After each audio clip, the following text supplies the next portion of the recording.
how do I do that? Right? How do we do those things? How do we meet the challenge that's ahead of us? Because we said this is where we want to go, but now this boulder's in our way and I don't have enough leverage to move it. So now I have to devise a plan to find the leverage. So you're really talking about articulating where you want to go and finding the tools. Welcome back to In Residence. I'm Keith. And I'm Laura. Hey, Laura. Hey, Keith. How are you doing? I'm doing good. How are you? Doing well. What's going on? It was 4th of July. I had a day off. We hosted a little get together here. A little soggy. So I was grilling brats outside at 7 a.m. People out for their morning walk were kind of wondering about me, I think. They're just jealous. Are they? Me out with my coffee. That was fun. And today I've spent a lot of time outside in the garden, weeding and all those different things. How about you? What's been going on with you? Not much. I went to the gym, aka Grandma's house. My mom has a gym in her basement. So I went over and we lifted. I haven't done that in a while. So that was fun. Got your sweat on? Yeah, we're doing deadlifts and front squats. And she had some other stuff in there. And I did a couple things like for my arms and shoulders. And yeah, other than that, yeah, it's kind of like the long holiday weekend. So let's move on. What are we going to talk about? I wanted to talk about just a really brief saying or a sentence that we heard in The Bear. So we were watching The Bear. It's a little artsy season. Yeah, it's also like anxiety inducing. Yes. There's a lot of yelling. And like a lot of tension. But there's laughs too.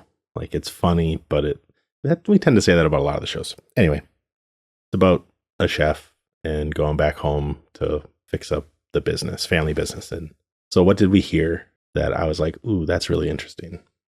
So one of the chefs is at the farmer's market and is noticing that the things that are there are getting less and less because the season's getting colder and colder. They're in Chicago.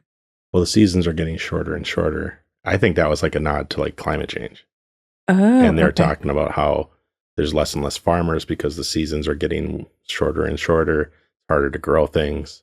Let's deal with it. Subtle. So there's less and less available for the people that go to this farmer's market to make food for at home or for them for at the restaurant. That kind of farm to table thing, but they're in like the heart of Chicago is like the setting of that. So anyway. So the chef was kind of commenting on that. And the person at the farmer's market that was selling vegetables said, well, chef, what grows together goes together. And you and I were both like, ooh, I like that. Yeah. And which we've kind of heard before, right? We have. And I remember learning about that. And like, that's why certain things are planted together because they use up different nutrients or provide different things for the other plants around. Like, I don't know, you probably know better. I was going to say like tomatoes and basil are great things to plant together. Yeah. And of course they go in spaghetti sauce, right? Why do you think they go in spaghetti sauce? Probably because they grow together. Right? Probably because they grow together. So they go together. Yeah. So I was just looking into the phrase a little bit and I didn't know this, but it's actually an old saying as well. And people often will use it to say what kind of wine to pair with something. Right. So things that grow from the same soil or the same region go together. So I thought it might be fun to talk a little bit about that because you're not going to let me take over this episode and talk about like vegetables in my garden and things like that, right? I think we're going to use that as a metaphor for talking about relationships. And it can be work relationships or personal, I'm guessing. Yeah. Let's see where it goes, right? That's what I was thinking Okay. Because that which grows together goes together is just very simply and beautifully put. So I kind of wanted to dig into that today with you. Cool.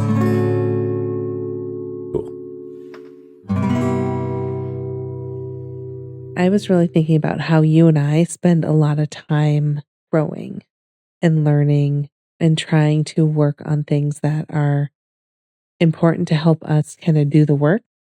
Kind of go back. We've been talking a lot about studs. Right. But doing the work. Yeah. Like building our skills in multiple areas, right? But like, what are you trying to say?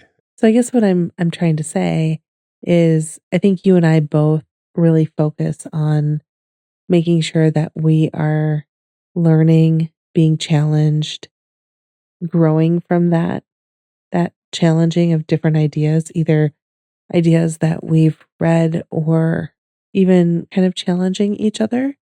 Yeah. So like we're always trying to learn and kind of expand our mind, right? Right. And challenge our way of thinking, get better information so that maybe we're like my diet, right? Like I'm always like, okay, what's better for me, right? Mm-hmm. And building skills for audio recording. I'm always trying to learn and how can I be better, right? So we do stuff like that, but also we do things like how can we be better partners to each other, right? Or better communicators. Sometimes we have to challenge each other. On that. And then we should maybe record that sometime so people can really see what it's like. Right. That'll be behind a paywall. But yeah, we like to learn because it helps us grow as people, right? Right. Okay, so I kind of interrupted. What were you trying to say? So you and I are both naturally those learners. I think we have sought that out. Some of that challenging, that feedback hasn't always gone well between us. We've been less receptive than we probably currently are in hearing that feedback from each other. We've learned how to do that better. Yeah. But it made me think, because you and I are both learners and like to grow, is that why we go together so well? Or I think so. But yeah, it's a balancing act, right? Because growing means change, and sometimes that's harder for the other person who's maybe not changing at the same rate or the same pace, or and so or doesn't want to change. Right. But I think that's why what you were just saying, why we go together is we not early on, but I think we realized that if we're going to stay together, we have to be okay with the fact that I'm not going to be the same person I was when we met, and you're Right. not going to be the same person you were when we met. Right. Because we are learners and achievers. You would think that that would be just kind of known and we would get that.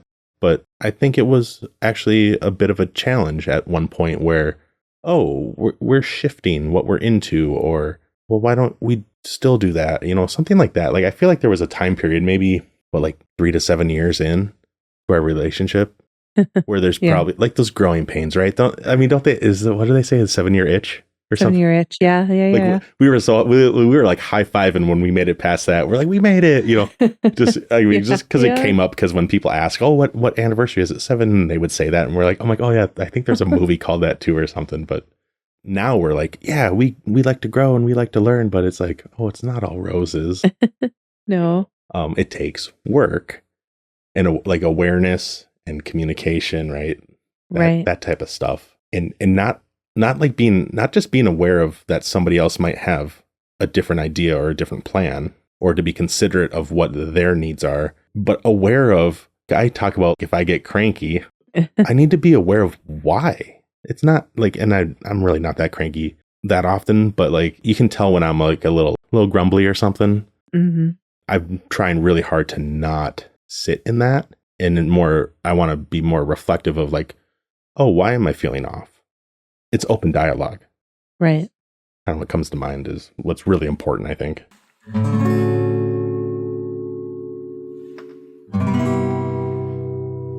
You and I have grown over our relationship. What I'm thinking about now is that idea of what grows together goes together, that kind of where you've come from. And so I'm thinking back to last weekend.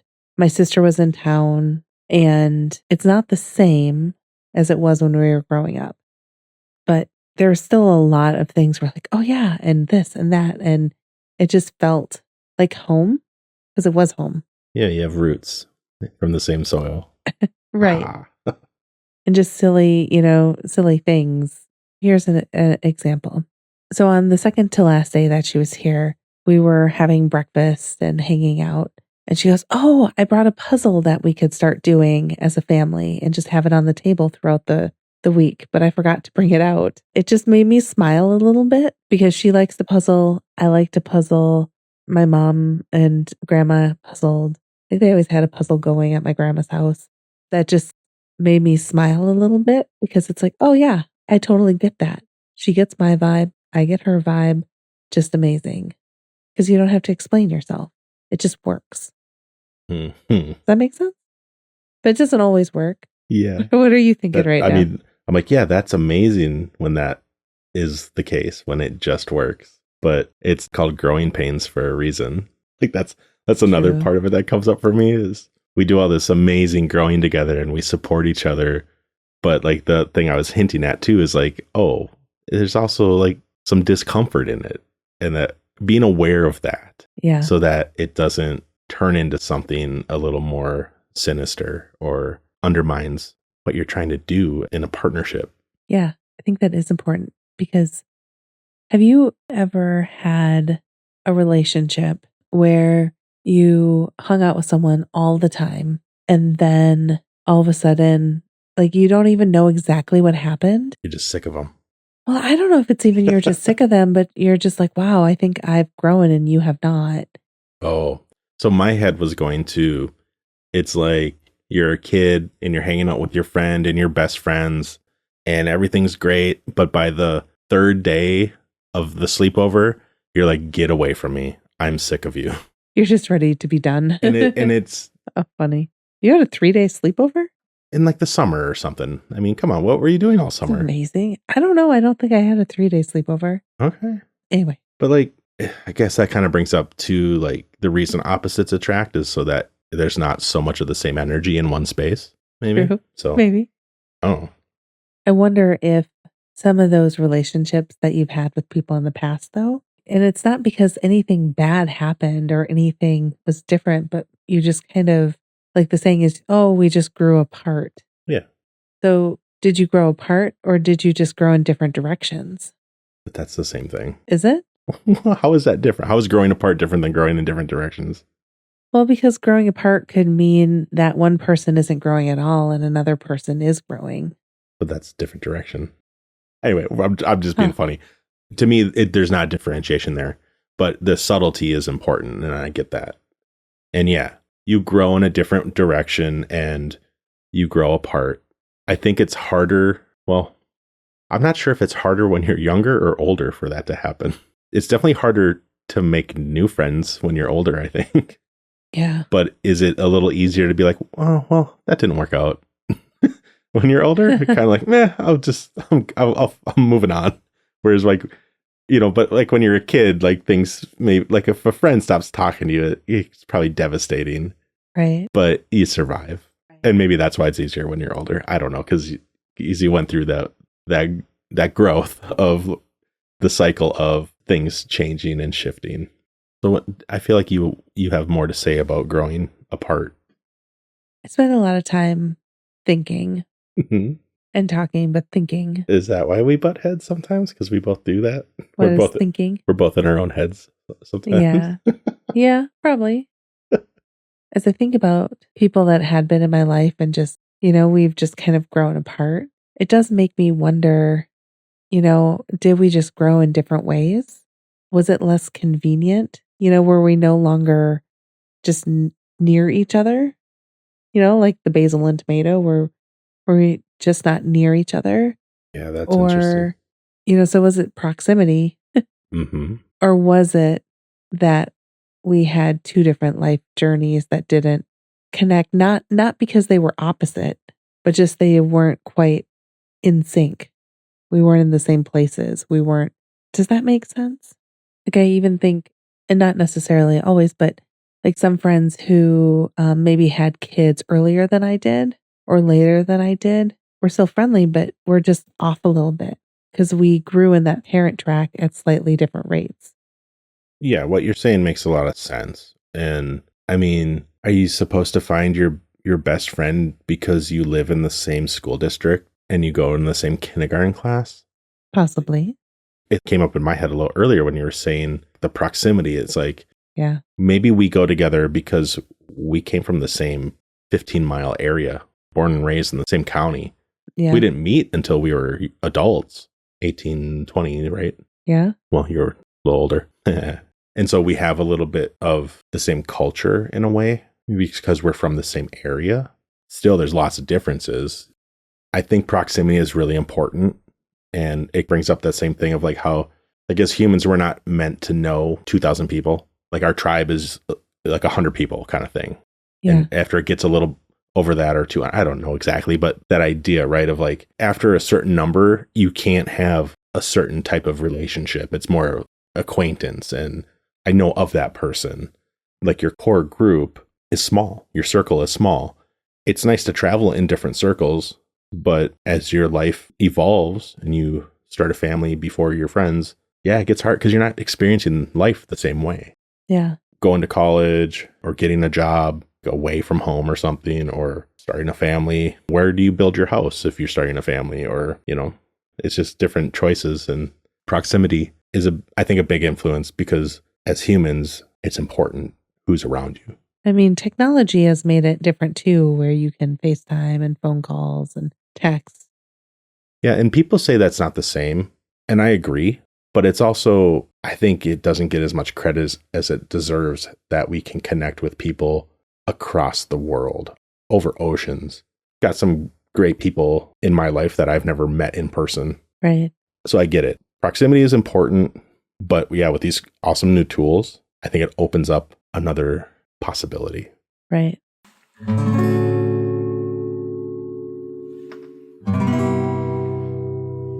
I'm sitting here just thinking, I feel like you and I are really lucky. I'm saying that because do you believe in luck or not? Right. Luck, fortunate, opportunity, whatever. Fortunate. Because I do feel like whether we chose each other, I almost said selected each other. We picked each other. Right? we picked each other. Oh gosh, that, I don't know if we've ever shared that. So at our wedding, one of our table favors at our wedding were these guitar picks that on one side said Keith picked Laura, and on the other side said Laura picked Keith. And this was all just a ploy for me to get a bunch of guitar picks, so I would never have to buy them again. I'm sure you have tons still, don't you? Oh yeah. We had to get different colors, different weights. Well, yeah. So I emailed Dunlop is the company, Mm-hmm. and I said, if I order these, are they just different colors, or are they going to be the different specified thicknesses? And they're like, well, unfortunately, they're going to be the different thicknesses. I'm like, no, that's perfect. That's exactly what I want. And they're used to dealing with people that probably don't care because it was like a novelty thing. But I'm like, oh no, I want a variety. I want this one, this one, this one, and this one. Yeah. I was so excited. That's why we picked each other. Anyway, that's why we picked each other. You were talking about. Did we pick each other because we have that propensity to grow and challenge and learn? Or are we just fortunate that on this journey, we both have leaned into uncomfortable growth? And the reason I'm asking is because if I was to think, hey, Laura at my age now, but Keith is still, 20-year-old Keith, would we have the same relationship and vice versa? If you wouldn't be the same relationship, but you couldn't deny me, I don't think. You are pretty cool. You're pretty cool back then too. Yeah. The serendipity of us meeting, right? Like we bumped into each other. Yeah. It's how we first met. It is. So probably a lot of different philosophical ideas about, was that determined? Was that meant to be? Luck, right? Whatever. It happened due to a series of events led us to meet. But as you were saying about how we lean into growth, I don't think we'd still be together if we didn't do that. And if we weren't willing to do the work and do the hard things that come along with changing and growing and learning and challenging ourselves as well as each other. Right. If we weren't inclined to grow and challenge ourselves and each other, I don't think the relationship would last. Yeah. I think that's part of what makes us compatible, right, is our willingness to do the work on ourselves and together. Mm-hmm. I'd agree with you. That's where I'm at too. Although 20-year-old Keith was fun. I don't know if you hadn't. What? Well, I mean, imagine if I was the same person even when we got married. Yeah. Like that kid didn't know anything. It's true. I mean, maybe that's a little harsh. I mean, You're a sweet guy. I had a decent head on my shoulders. You do. Yeah. Like you don't know what you don't know. It's true. I don't remember that guy. You know what I mean? Yeah. But yeah. You are kind, generous. You are kind and generous. Yeah. Funny. Okay. What? Move on. Okay.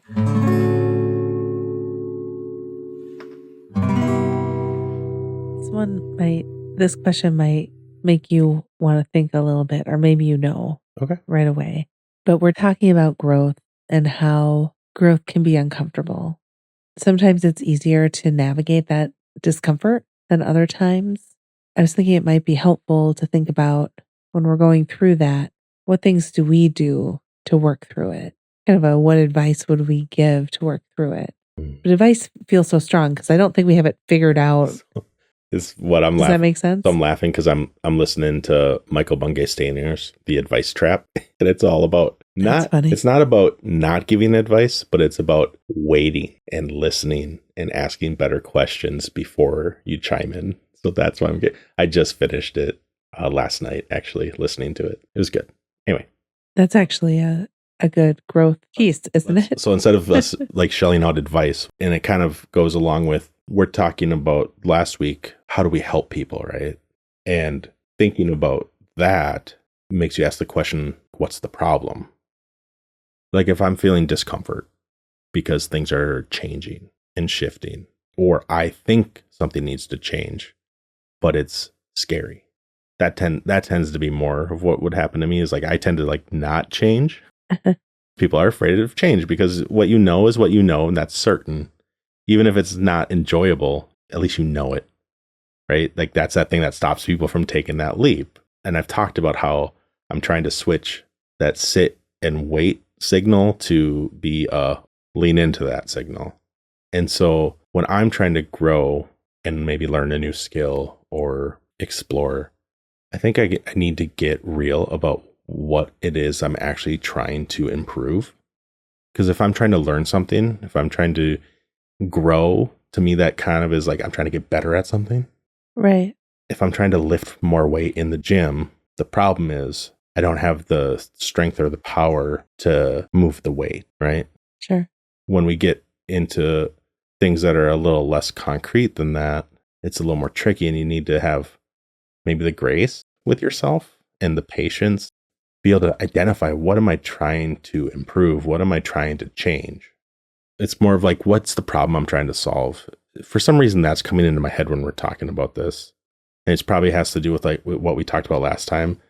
But as also on a recommendation from a friend, I was listening to The Secrets of Closing the Sale by Zig Ziglar, which I didn't remember, but I had it in the library. And I'm like, oh, cool, I already have it. Thanks for recommending that for me to listen to, because he either recommended it before and I added it into the queue, or somebody else did, but it was there and that was good. So it's about sales, but it's also about how to solve someone's problem. And that's what I'm looking for, is how to communicate a little better about how to solve a problem. And one of the anecdotes in there was somebody showed up to the office and they had braces, and the cube mate goes, hey, what made you want to get braces? And he's like, I don't want braces, I want straight teeth. And that's kind of where I go when I'm thinking about pushing through something that's uncomfortable. I think I know what I want, or I think I know why I'm doing what I'm doing, but maybe I'm not in tune with what the real reason is. Okay. Does that make any sense? I think it makes sense to me, because what I'm hearing you say is that to get through some of that uncomfortable growth, what you need is that you need to be able to see what is your why, or what is it that you're truly wanting, and that helps you push through. Is that what I'm... Yeah, I think so.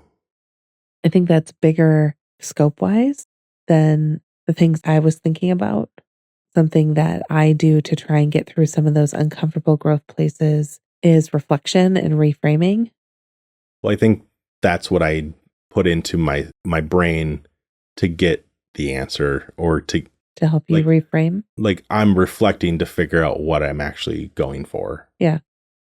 And so like the reflecting for me is around, because it's hard sometimes when you're going through that uncomfortableness to be able to work through that. And I do a lot of it in journaling or writing, being able to work through it and realize if you're taking the time to reflect and learn, that is where growth comes from, right?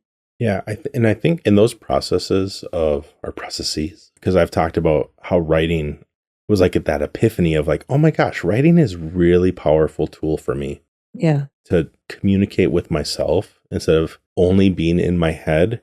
That extra little step of writing it down, because you kind of read it back to yourself after you write or as you're writing, it helps me process and think. So what I was trying to get at before was it helps me have clarity about what I'm aiming for. Mm-hmm. If I'm intentional about, like, I don't just learn to learn. I mean, I happen to do that sometimes when I'm just on my phone and on an app, I'll learn something that I didn't intentionally go there to learn, but I'm looking for something, whether it's, edutainment, right? Like to be educated and entertained at the same time, but there's a time and place for both or one or the other. I tend to grow the most when I'm intentional, focused, and I have clarity, and it's like a purpose, right? It's not easy when I'm bumping up against something that I need to learn and I need to acquire new skills or else I can't accomplish what I'm setting out to do. There's growing pains. I guess that's circling back to how do I do that, right? How do we do those things? How do we meet the challenge that's ahead of us because we said this is where we want to go, but now this boulder's in our way and I don't have enough leverage to move it. So now I have to devise a plan to find the leverage. So you're really talking about articulating where you want to go and finding the tools. I mean, you're saying leverage, but it's like to put that in, it's kind of tools, skills. I mean, to lift weight in the gym, there Yep. needs to be leverage. Yeah. Taking it out of the metaphor, though, I'm curious because you're talking about kind of going after a goal, like after you've articulated kind of where you want to go and finding the leverage. Is the leverage the tools, the motivation, the remembering your why, all of those things? For me, it's knowing how to accomplish the micro goals. Okay, sure. Drip, drip, drip. Yeah. I'm thinking about, okay, I want to go over there, but I don't know how, which means I have to learn. To learn, I have to grow new skills. That's uncomfortable because I could fail, right? Mm-hmm. And so making it that the failures aren't something I can't recover from is how I accomplish things, I think. Because if it's too big of a risk, if I do it wrong, it's going to be catastrophic and there's no coming back from it. I don't start. I guess it ties back into also like, I think I know where I want to go, but then maybe when I start, I realize, oh, that's what I thought I wanted to do. But now that I have more information, this is the route I need to take. I have to move this boulder up this hill is what I might think. But then when I get a little more information, I might be like, oh, no, I simply have to roll it down the hill and get it out of my way because I want to go to the top. That doesn't mean that I maybe don't need to push this one boulder up there just because it's on the path, Sure. Something like that. I don't know. I'm rambling. Pull us back into this somehow. You went with a really big concept there. Well, that's probably just the way I think. Yeah. Which could be a way for me to protect myself. Sure. From failure is like, oh, if I'm philosophical, if I'm cerebral about it, I'm up here in theories, right? Right. I can pontificate for days. Like, that's fun. Yeah. But you get your hands in the dirt and you grow a garden like you do. You know if you have something to show for it because did it start to sprout or not?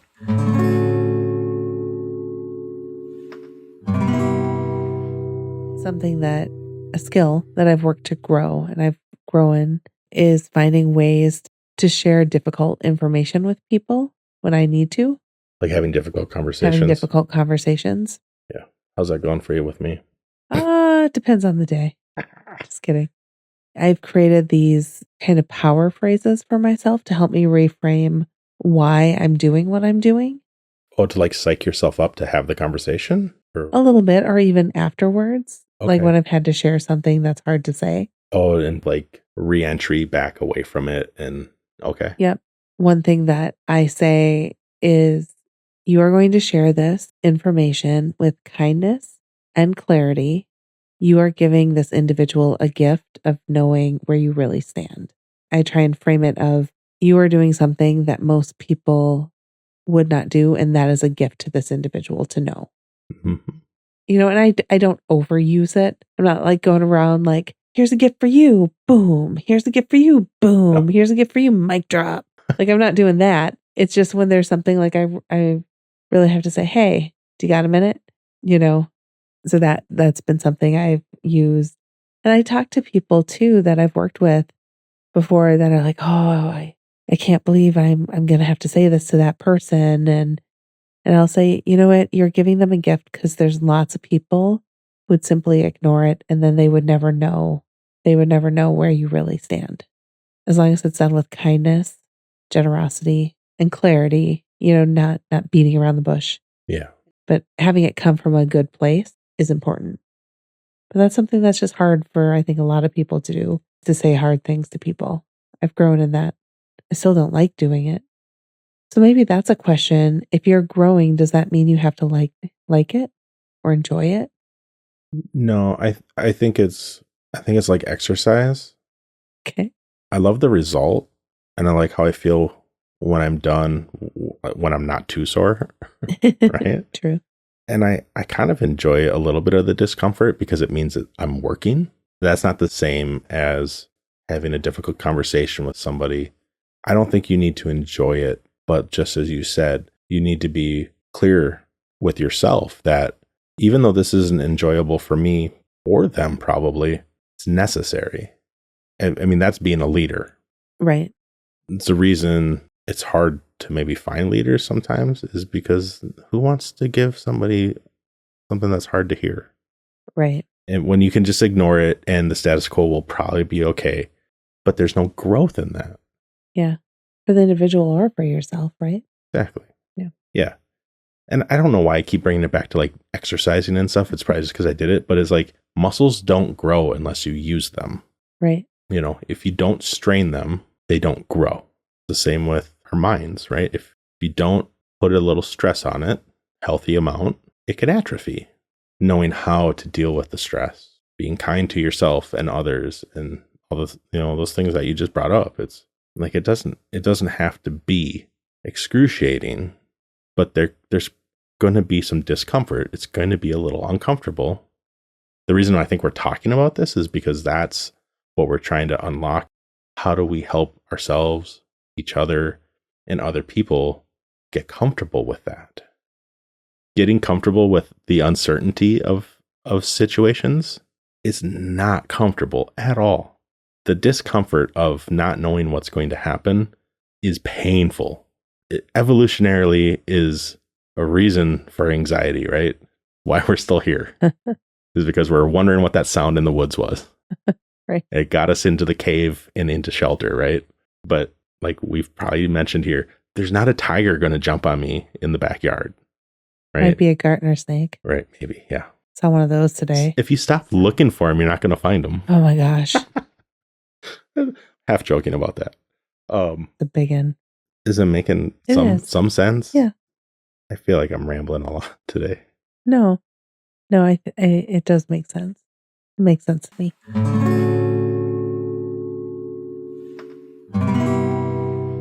Like tiny little improvements that don't hurt as much as you might think over and over will get you pretty far. And there's like a lot in between not doing anything and it's a failure if I don't get everything. Right. Right? Like, yeah. Writing 200 words a day will get you to write a full book. It won't get you writing a full book as fast as 500 words a day or 1,000 words a day, but it'll get you there. And you'll fail some days, and life happens. Consistency and persistence, once you have intention and, you can put some focus on it, knowing what you want, sometimes that's the hardest part. And that's why I think about like being aware, like, what do I actually want? Mm-hmm. Do you have other thoughts on things that you do when it's uncomfortable? Like a specific tactic or strategy? Strategy's better. I mean, I need to be clear about what it is I'm setting out to do and then go about doing the first step and then the next step. And when I hit a speed bump or a block, take a pause, reassess, and do the work of learning what's going to get me over, around, or under whatever's in my way. Yeah. And when I go down the wrong path, just be like, okay, let's back up and let's figure out, okay, what do I do now? What's the next step? For some reason, that was harder when I got into my late 20s. I was the one having to figure it out versus somebody giving me the problem and saying, solve this problem. It was more of coming upon a problem or choosing a problem myself and then being kind of like, oh, how am I going to solve this? You know? Right. I mean, that's just indicative of how we grew up and how I wasn't prepared and maybe empowered in my education to like get out there and make a mess and it'll be okay. Fix it, you know? That's something I tell you quite a bit, just around messes. You know, when the kids would get messy, be like, he's washable. Right. Right. If the worst thing happens and the milk spills on the floor, you know what we do? We clean it up. It's making me remember when I was in my 20s and my 30s, mostly my 20s, I would say. One thing that I used to do when I got a new job, I would be in the neighborhood of my new workplace and I would purposely get myself lost on one of the streets and not use my phone to figure out where I was or anything like that. It was mostly before the time of cell phones having maps and stuff on them. But I would find my way home by finding a street I knew and then figuring out how to backtrack my way to where I needed to go. It was a way for me to challenge myself and grow in my understanding of my setting. You know, you're some random street in St. Paul. How are you going to get back? But I would do that quite a bit where I'd be like, okay, I'm just going to take a left here, figure it out. Why would you do that? Because I wanted to be well aware of the community I was working in. I wanted to know where the coffee shop was, where to stop for groceries on the way home. I wanted to, if traffic was backed up, if I took a left, I kind of had an idea then how to get back. Okay, so it's less about getting intentionally lost, more of exploring where you're going to be spending your time and how to get from there to home. Yeah, it's like growing in my understanding of there we my go. new setting. There we go. Is what it is. Yeah. So all I hear is like, why would you intentionally get lost? Because I was intentionally... Sounds so irresponsible. I was intentionally creating the setting, right? Or the experience of having to figure it out. Yeah. For myself. I don't think most people do stuff like that. Well, or I don't. Or didn't. Mm-hmm. Definitely something. That sounds like a good exercise. To kind of get out of your comfort zone. Yeah. We're not always certain where we're going. But that doesn't mean we shouldn't go. Right. That's true. Anything else? I don't know if I have much more to say. Okay. I'm excited to keep growing with you. Good. Just remember patience and grace as we go on this journey together. Sounds good. Right back at you. Patience and grace. All right. Do you have any recommendations? I do. Go for it. Okay. I am going to recommend The Bear. I recommended that last time. Oh, did you? Should I recommend something different? That's fine. I would recommend The Bear. We powered through it with the holiday weekend here, or holiday week. And I am ready for the next season now. So I would recommend it. It's very literally good. said, is that really that's the last one? Oh, we have to wait another year? I'm like, I know. If we're lucky, it'll only be a year. Gosh. I need another episode. There's so many loose ends I need tied up right now. Cliffhangers. I know.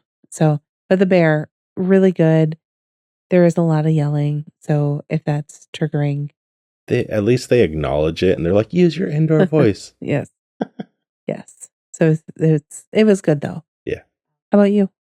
Well, we're watching Only Murderers in the Building. Yes. Only Murders in the Building or Only Murderers? I think it's Only Murders. Okay. So you had to start watching Only Murders in the Building. I didn't know what it was about. I knew it was Martin Short and Steve Martin. And I was like, okay, it's probably funny. But they start a podcast. Yeah. A true crime podcast. Yeah, I didn't know that was the topic of I it had either. no idea. So I was giggling. I'm like, oh my gosh, like we're watching a show about these older gentlemen starting a podcast, and they're like, they have their favorite podcasts that they find out they each like, and then they start their own or whatever. It's been fun. It's a fun comedy / there's like a little suspense and stuff too. So we'll see how it shakes out, but we've been diving into that a little bit more. Yeah. I want you to get one of it's like a big boom mic thing that's all furry. Yeah, Martin Short. He's Like to carry it around. He's carrying around this giant boom mic the whole time. Fun. Yeah. I'd like you to do that on our next road trip. Oh, okay. It'll be very I'm sure they're really inexpensive. incognito. Sure. I'm sure. Okay. Is that good? I think so. All right, let's get on here. Sounds good. Thanks, everybody. Thank you. Bye. Bye. We talked about what grows together goes together, whether or not we picked each other because we had similar learner tendencies and we grew together. We talked a little bit about growing apart, and when you grow apart from friends or others in your life, is that proximity or because you're growing in different directions? And we talked a little bit about how us growing, like how we find ourselves leaning in and pushing through when there's uncomfortable growth. Like, what are some things we do to help us get through that? Anything else? I don't think so. Keith, I wanted to talk to you a little bit. No? Say my name. Why can't I say your name? I don't like it. Why don't you like it? I feel like I'm getting in trouble. You found out that it's an awesome name last night. Yeah, what was that? Only Murders in the Building. Yeah.